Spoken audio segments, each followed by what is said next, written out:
Olá pessoal, eu sou a professora Gisele Mendes da Universidade Estadual de Maringá e nós estamos aqui hoje para mais um episódio do quadro do nosso canal do YouTube intitulado Princípio Penal.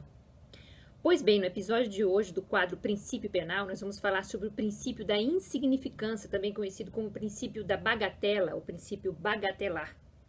É um princípio, pessoal, bastante conhecido na seara do direito penal e que limita a incidência da norma penal para poder afastar a tipicidade de alguns comportamentos considerados irrelevantes e, portanto, não punir, já que a tipicidade é um elemento do conceito analítico de crime, alguns comportamentos que são considerados de ínfima relevância para o direito penal. Seja pela menor valoração da ação, desvaloração da ação, menor desvalor da ação, ou então o menor desvalor do resultado, que é muito comum. Ou seja, nós temos, dentro da lógica do princípio da insignificância, uma lesão a um bem jurídico que é ínfima. Embora haja uma violação à norma penal e haja um bem jurídico tutelado ali sendo lesionado, essa lesão é considerada ínfima e, portanto, deve ser insignificante perante a magnitude da proteção desse bem jurídico, perante a importância que tem o bem jurídico, e sendo ele infimamente lesionado, deve-se afastar a tipicidade de determinados comportamentos. Bom, uma coisa que nos chamou muito a atenção recentemente e que serviu para a aplicação do princípio bagatelar, o princípio da insignificância no direito penal recentemente no Brasil, foi o caso de uma mulher, uma pessoa em situação de rua de São Paulo, capital, que teria furtado dois pacotes de macarrão instantâneo, conhecido como miojo, um pacotinho de suco instantâneo e 2 garrafas PET de 600 ml de refrigerante Coca-Cola em um determinado mercado da capital de São Paulo, para alimentar a si mesma e os seus 5 filhos que estavam passando fome, sendo 4 deles menores de 18 anos. E estavam ali em situação de rua também, como ela, precisavam comer. Então, ela entrou no mercado, levou essas 2 garrafas de 600 ml de refrigerante, o pacotinho de suco e também os 2 pacotes de macarrão instantâneo, porque estaria com fome, bem como os seus filhos. A atendente do mercado perguntou se ela não estava se esquecendo de nada, ela acabou ficando nervosa, retirou, devolveu o material, mas estava passando por ali uma viatura da polícia que apreendeu em flagrante delito do delito de furto. O delito de furto, pessoal, consta do artigo 155 do Código Penal Brasileiro, já há muito tempo, desde a sua promulgação no ano de 1940. O delito de furto diz o seguinte, artigo 155, subtrair para si ou para outrem, coisa alheia móvel, muito simples, pena de reclusão de 1 a 4 anos e multa. Essa é a reclusão que merece um crime de furto, que é um crime sem violência ou grave ameaça praticado no Brasil. Os crimes patrimoniais, eles são alvo de uma reprimenda muito mais severa no Brasil do que os próprios crimes contra a pessoa, contra a vida, contra a saúde. São os crimes que são punidos mais severamente no Brasil, porque o legislador brasileiro, ele adotou essa postura de fazer a justiça econômica através do direito penal, ou seja, se as pessoas furtam, roubam, praticam estelionato, elas merecem uma reprimenda maior do que se lesionassem a própria vida. O patrimônio tem mais valor no Código Penal brasileiro do que a própria vida, saúde, integridade física, psíquica, moral. Porque assim acredita o legislador brasileiro que prendendo as pessoas que praticam crimes patrimoniais, ele consegue manter então um determinado status, né, para as pessoas que têm uma classe social mais alta. Então é assim que ele não distribui a renda no Brasil, não é?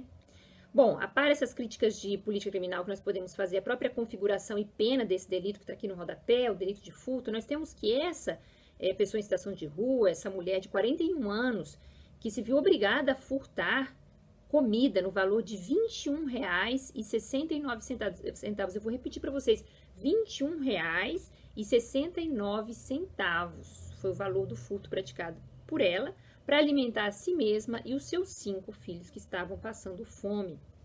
Pasmem, ela foi levada então presa em flagrante delito, como eu já falei. A Defensoria Pública, ela não tem um advogado constituído, ela não tem condições para isso. Foi defendida por um defensor público que pediu então a sua soltura, né, o habeas corpus, em primeira instância. Em São Paulo isso foi negado, em segunda instância no TJ São Paulo isso foi também negado e só no STJ em Brasília foi deferido, pela lógica da aplicação do princípio da insignificância. Mas vamos entender melhor essa decisão, ok? Por quê? Porque o princípio da insignificância, como nós dissemos no começo do vídeo, ele afasta a tipicidade material. Não é essa tipicidade formal que está aqui no rodapé. É claro que ela subtraiu uma coisa alheia móvel, né, uma coisa dos outros, mobilizável, não é um imóvel, para si, para ela mesma ou para outros filhos que precisavam comer. E muita gente pode dizer que esse é um típico furto famélico, não é? A pessoa precisa se alimentar e nós aplicaríamos então a figura do estado de necessidade. E o estado de necessidade, como nós sabemos, exclui a antijuridicidade do delito. Mas nós vamos falar disso aqui não. Na verdade, nós vamos falar em exclusão da tipicidade, que é uma categoria que antecede a própria antijuridicidade ou ilicitude. Trata-se de exclusão da tipicidade material por aplicação do princípio da insignificância, o princípio da bagatela no direito. Esse princípio ele diz o seguinte, e o ministro no STJ acabou redigindo nesse sentido, que realmente a ofensa ao bem jurídico é ínfima, o desvalor do resultado é ínfimo. São R$ 21,69, são meia dúzia de coisas menores que ela levou desse mercado e ainda por cima para se alimentar. Então, nós temos ali que essa lesão é menor e embora haja uma antinormatividade, uma previsão legal, né, nós temos que afastar a própria tipicidade material. O que é essa tipicidade material? Não é mera descrição formal do fato típico, como nós vimos, ela realmente realiza esse tipo penal. Zaffaroni, Eugênio Raul Zaffaroni, que é um penalista argentino muito conhecido, ele coloca a categoria da tipicidade conglobante, que abarcaria, portanto, a própria antinormatividade ou antijuridicidade do delito dentro da categoria da tipicidade. Então, para Zaffaroni, se uma conduta ela é antinormativa e ela também se reveste de tipicidade material, ou seja, de uma lesão significativa ao bem jurídico, nós teríamos afastado a categoria da tipicidade, que seria então essa tipicidade conglobante. É uma maneira de pensar, mas podemos falar também exclusivamente na tipicidade material, ou seja, na ínfima lesão ao bem jurídico que se vê afastada nesse caso dessa mulher. Claro, a tipicidade formal está configurada, mas a tipicidade material não, já que o bem jurídico é ínfimo. Mas nós encontramos um óbvio aplicação desse princípio no Brasil, pessoal. Embora já tenha ficado assentado pelo STF, a aplicação majoritária do princípio da insignificância no Brasil, isso foi em 2004 que ficou assentado no HC 84412, vou colocar aqui para vocês, em que realmente o STF decidiu que é importante, deve se aplicar mesmo, né, o princípio da insignificância, mesmo havendo tipicidade formal, ou seja, deve se afastar a tipicidade material do delito pela aplicação do princípio da bagatela ou insignificância. O relator foi o ministro Celso de Mello. Mesmo assim, alguns critérios relacionados à culpabilidade ou à reincidência tendem a afastar a possibilidade de aplicação da bagatela, que é o que aconteceria com essa mulher. Então, desde 2004, o STF já assentou a aplicação do princípio da insignificância no Brasil, baseado em vários critérios. A mínima ofensividade da conduta do agente, nenhuma periculosidade social da ação, o reduzidíssimo grau de reprovabilidade do comportamento e a inexpressividade da lesão jurídica provocada. Inexpressividade da lesão jurídica provocada. São alguns critérios, mas sempre com base no fato, né? Sempre com base realmente no injusto. Não avaliando aí o pretérito passado desse autor. Porém, apesar de estar assentado isso no Brasil desde 2004, nesse HC 84412 do STF, a aplicação é bastante equívoca, sendo que a doutrina majoritária e principalmente a jurisprudência se inclina no sentido de não tolerar a aplicação do princípio da insignificância ou da bagatela para réus reincidentes ou para réus que tenham antecedentes ou que tenham praticado já outros furtos bagatelares, merecido a aplicação do benefício, portanto que novamente estariam reincidindo nessa prática. É o caso dessa mulher de 41 anos que estaria alimentando seus 5 filhos. Ela já tinha sido presa anteriormente 2 vezes pelo delito de furto. Inclusive já tinha necessitado um HC do próprio STJ e novamente estava ela aí furtando coisas ínfimas para a alimentação dela mesma e da sua família. Por isso, na primeira instância em São Paulo, o juiz negou a aplicação do princípio da insignificância. E, novamente, no TJ de São Paulo, foi negada a aplicação do princípio da insignificância. Só em sede de recurso ao STJ é que a Defensoria Pública conseguiu a aplicação do princípio da insignificância ou da bagatela ao caso dessa mulher de 41 anos, embora ela tivesse esse histórico de outros furtos praticados, de outras condenações. Veja só, pessoal, o que tem a ver a reincidência com isso que eu acabei de falar? Então, a ínfima lesão ao bem jurídico, a inexpressividade da lesão ao bem jurídico, a própria questão da ofensividade da conduta do agente, a periculosidade social da conduta do agente, nada disso que a gente falou naquele HC histórico é verificado aqui.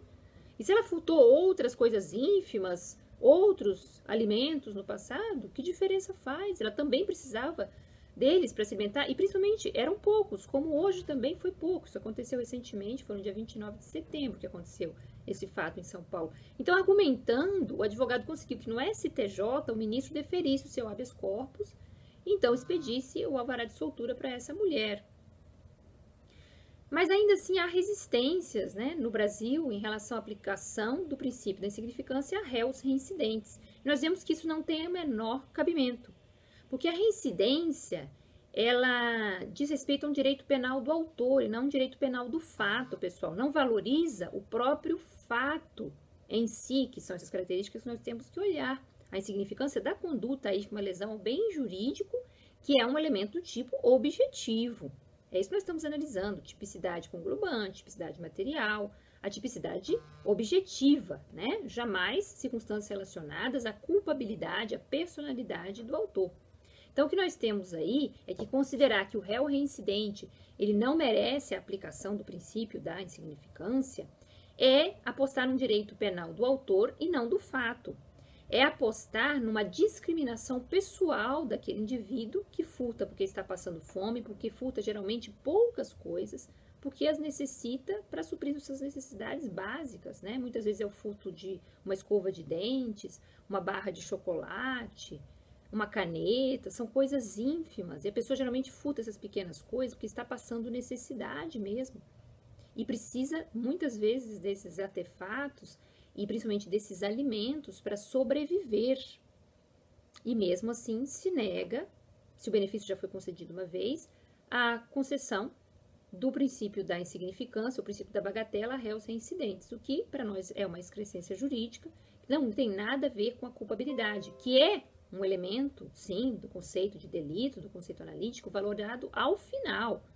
Então, nós devemos afastar a tipicidade material, a tipicidade, que é o segundo elemento do conceito analítico de crime, nem chegamos à análise da culpabilidade desse réu, já que seria um direito penal do autor, além de ser considerado também um bis in idem, porque pela lógica a gente já analisa novamente a mesma conduta que condenou a pessoa no pretérito em sede de reincidência. A reincidência viola o princípio do ne bis in idem, pelo qual a pessoa não pode ser punida duas vezes por um fato no Brasil. Ela permite essa punição, porque só de se considerar a reincidência como um fator agravante da pena, e aqui o que é pior, afastar a própria tipicidade, impedir que se afaste a tipicidade material, é considerar duas vezes o mesmo fato.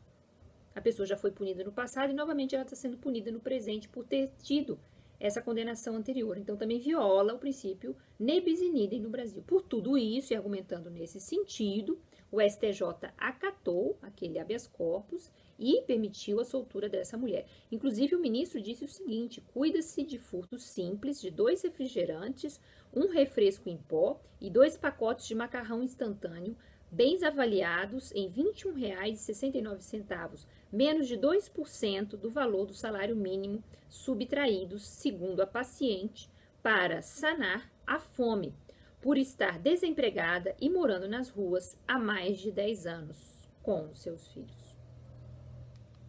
Então, este foi o nosso princípio penal de hoje sobre o princípio da bagatela ou da insignificância, que deve ser aplicado independentemente de reincidência e outras circunstâncias valoradas na culpabilidade, já que ele diz respeito ao afastamento da tipicidade material.